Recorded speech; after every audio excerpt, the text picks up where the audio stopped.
नमस्कार दोस्तों, स्वागत है आपका success point by AD sir में। मैं धर्मेंद्र यादव आप लोगों का हार्दिक स्वागत करता हूं अपने इस ऑनलाइन प्लेटफॉर्म पर।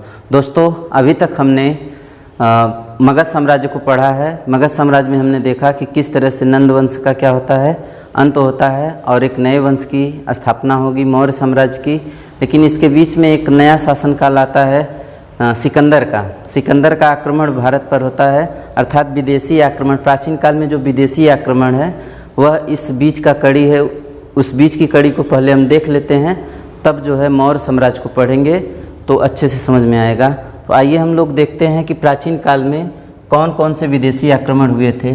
तो प्राचीन काल में अगर देखा जाए, प्रथम विदेशी आक्रमण कौन सा हुआ है तो ईरानियों के द्वारा हुआ है। प्रथम विदेशी आक्रमण कौन सा है? यूनानी के द्वारा। और यूनानियों में कौन से हैं तो डेरियस फर्स्ट, या फिर हम इसी को कहते हैं दारा फर्स्ट।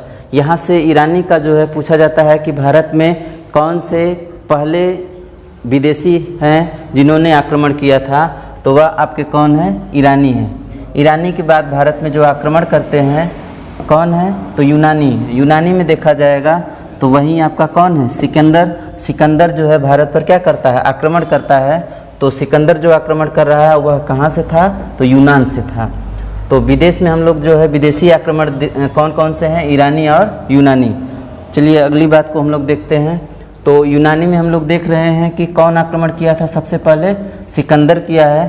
तो सिकंदर के बारे में जो भी प्रश्न बनते हैं, सिकंदर को पूरी तरह से देखा जाए तो सबसे पहला प्रश्न यह बनता है कि यह जो सिकंदर था, सिकंदर के पिता का क्या नाम था? तो सिकंदर के पिता का नाम था क्या नाम था तो फिलिप था। और उसकी माता का क्या नाम था तो ओलंपियस। माता का नाम क्या था? ओलंपियस। और यह जो सिकंदर के पिता है, सिकंदर के पिता कहाँ के शासक थे तो मकदूनिया के शासक थे। कहाँ के शासक थे? मकदूनिया के शासक। सिकंदर के जन्म की बात करेंगे, इसका जन्म कब हुआ था तो जन्म हुआ था 356 बीसी में। सिकंदर का जन्म कब हुआ था? 356 बीसी में। और इसका राज्याभिषेक कब हुआ, अर्थात इसके पिता के मरने के बाद इसका राज्याभिषेक या मकदूनिया का शासक यह कब बना तो 336 बीसी में। 336 बीसी में यह क्या बना है? मकदूनिया का शासक बना है। अब बात करें कि भारत में जो है आक्रमण करने से पहले यह किन स्थानों को जीता था। भारत में आक्रमण करने से पहले यह जब क्या करता है, विश्व विजेता का अभियान शुरू करता है, तो विश्व विजेता अभियान के तहत देखा जाएगा तो यह 3 स्थानों को पहले जीतता है, इसके बाद भारत में प्रवेश करता है। तो भारत से पहले यह कहाँ कहाँ को जीता था तो ईरान को जीता था, यूनान को जीता था और काबुल को जीता है। तो इतने स्थानों को जीतते हुए भारत में प्रवेश किया। भारत में प्रवेश के लिए इन्हें कौन सा स्थान जो है किस रास्ते से आया था भारत में तो खैबर दर्रे से होकर आया था। कौन से दर्रे से? खैबर दर्रे से होकर भारत में क्या किया था? प्रवेश किया था। कब किया था? ऐसा कब किया था मतलब भारत में प्रवेश कब किया, अर्थात भारत पर आक्रमण जो किया था वह समय काल क्या है तो 326 बीसी में। 326 बीसी में यह भारत में क्या करता है? खैबर दर्रे से होते हुए प्रवेश करता है। और यह जब प्रवेश करता है भारत में तो इसका सामना तक्षशिला के शासक हैं कौन? राजा आम्भी से इनका क्या होता है? सामना होता है। तो तक्षशिला का जो शासक है कौन है? राजा आम्भी। पहला सामना इसका किससे होता है? राजा आम्भी से। राजा आम्भी इसके सामने क्या कर देता है? घुटने टेक देता है और यह पूरी तरह से छूट दे देता है कि आप भारत का जो भी हिस्सा लेना चाहें, हमारे साम्राज्य का जो भी हिस्सा लेना चाहें वह ले सकते हैं। तो यहाँ पर इससे युद्ध नहीं होता है। अगला हम लोग देखेंगे तो जो सिकंदर से सबसे प्रसिद्ध प्रश्न बनता है, यह जो है भारत में कौन सा युद्ध ऐसा है जो इनके बारे में सबसे ज़्यादा प्रश्न बना है तो कौन सा है? हाइडे स्पीच का युद्ध, या इसी को हम लोग बोलते हैं झेलम का युद्ध, या फिर इसी को क्या बोला जाता है? वितस्ता का युद्ध। यह जो युद्ध हुआ है किसके किसके बीच में हुआ था तो पोरस के बीच में और किसके बीच में? सिकंदर के बीच में। यहाँ पर पोरस की देखिए क्या हो जाती है? हार हो जाती है और सिकंदर इसमें क्या हो जाता है? जीतता है। लेकिन पोरस की वीरता को देखते हुए इसके साम्राज्य को पूरी तरह से क्या कर देता है? वापस कर देता है। साम्राज्य को क्या कर देता है? वापस कर देता है। कौन? सिकंदर।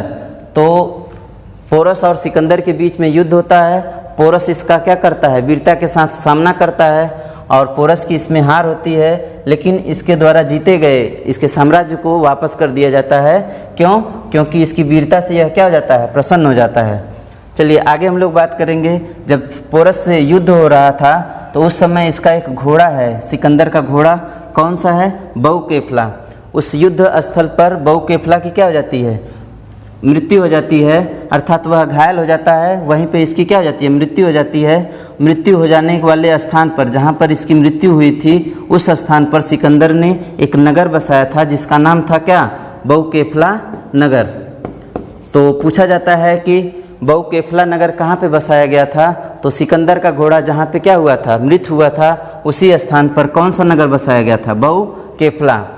अब बात किया जाए कि भारत में इसने कितना समय बिताया था, तो भारत में कुल 19 माह का समय बिताया था। कब से कब तक लेकर 326 बीसी से लेकर के 325 बीसी के बीच में इसने कुल 19 महीने का समय भारत में बिताया था। ठीक है, चलिए अगर हम बात करें कि युद्ध के दौरान, सिकंदर के युद्ध के दौरान इसका जल सेनापति कौन था, तो जल सेनापति था निर्याकस। और थल सेनापति कौन था, तो थल सेनापति था कौन, सेल्यूकस निकेटर। सेल्यूकस निकेटर इसका थल सेनापति था और जल सेनापति कौन था, निर्याकस।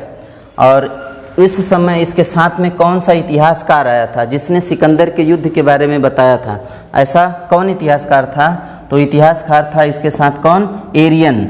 एरियन फर्स्ट जो है इसके साथ क्या आया था, इतिहासकार था, जिसने सिकंदर के विजयों का क्या किया है, उल्लेख किया है।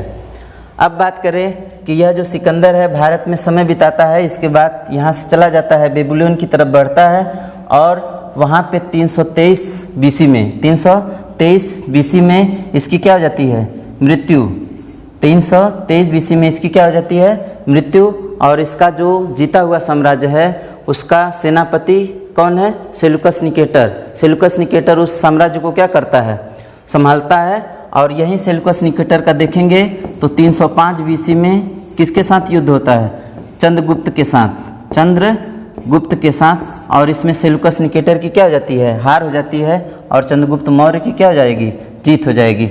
इस तरह से हमने देखा कि भारत में जो विदेशी आक्रमण है, विदेशी आक्रमण में हमने देखा कि सबसे पहला आक्रमण कौन सा है, ईरानियों का।